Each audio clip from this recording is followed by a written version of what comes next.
Hey friends, with you Vishal. Are you watching RD Group of Management Training Academy? Today we will talk about the regulation of ground handling services 5.2.1 purpose. As discussed previously, one of the main purposes of regulation is to overcome market failures. Some of the market failures that may be prevalent in a society could be due to monopoly and informational asymmetries. Hazra, 2007. Most airports are considered as natural monopolies due to their market power. ACI, 2000A. Therefore, ground handling service providers tend to follow the same characteristics of monopoly at airports in some countries. During the late 1990s, at some of the European airports, ground handling service related to passenger check-in and baggage handling was a monopoly. NEI, 2002.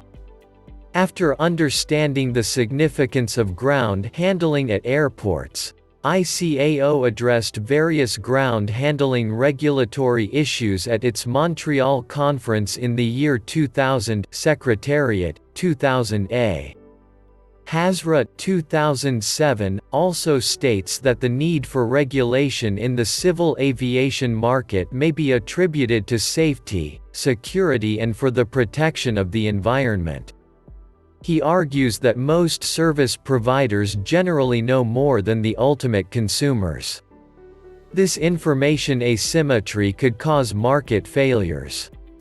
Therefore, Trade Organization (WTO) governs air transport services within a specific. Certain standards and regulations should be established and monitored by audits and review. This aspect is also important for ground handling services because any failure in this essential function at airports could have harmful effects in the aviation sector. 5.2.2 Current regulatory framework. As ground handling activities are services performed at airports that are generally considered a monopoly, and have an impact on the safety and security of civil aviation operations, a degree of regulation is important for around handling functions as these are vital services offered for all airlines.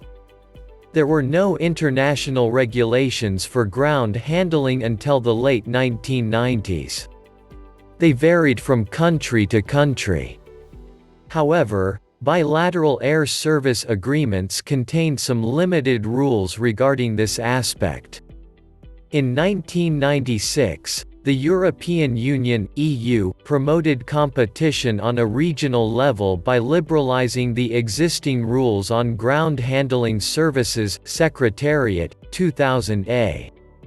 The ICAO does not have material by which a country can base regulations for ground handlers. It basically differs between countries. SMET, 2010. Some of the recommendations regarding ground handling rules are found in its Airport Economics Manual.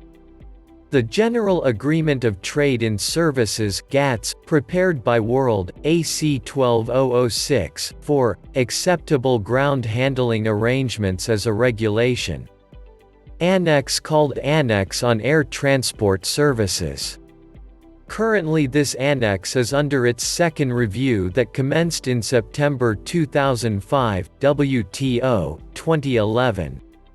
A special working group of IATA called IATA Ground Handling Council (IGHC) consists of ground handling service providers who have an opportunity to participate in setting standards for ground handling.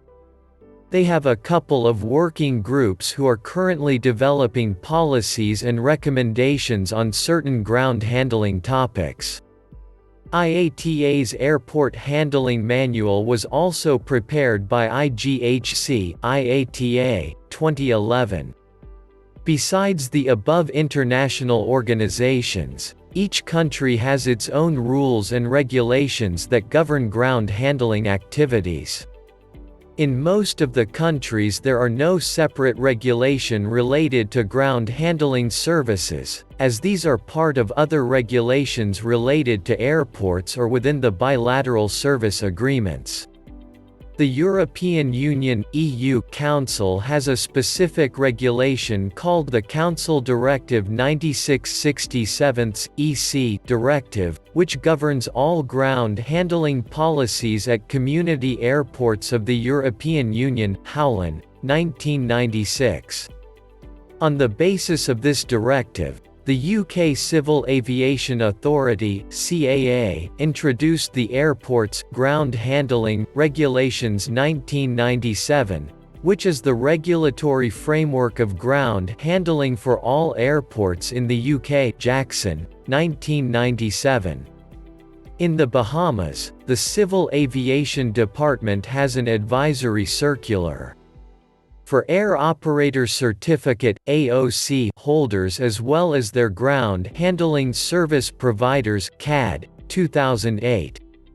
In Jordan, Ground Handling Services Part 140 is under its Civil Aviation Law, Hajarat, 2007. In Lebanon, Ground Handling Regulation is a subpart, Part 3, Subpart 310, of the Lebanese Aviation Regulation, DGCAL, 2005.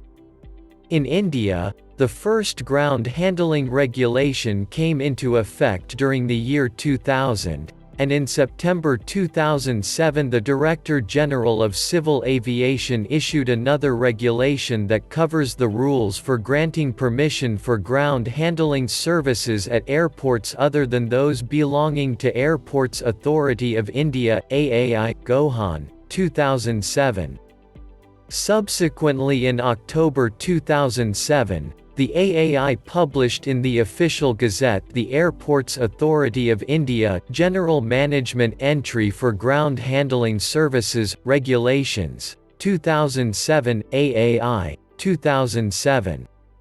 As ground handling services are one of the main functions carried at an airport, it is important to understand various regulatory mechanisms that operate within the airport environment. The subsequent section gives an overview of airport regulations and various economic regulations practiced at airports.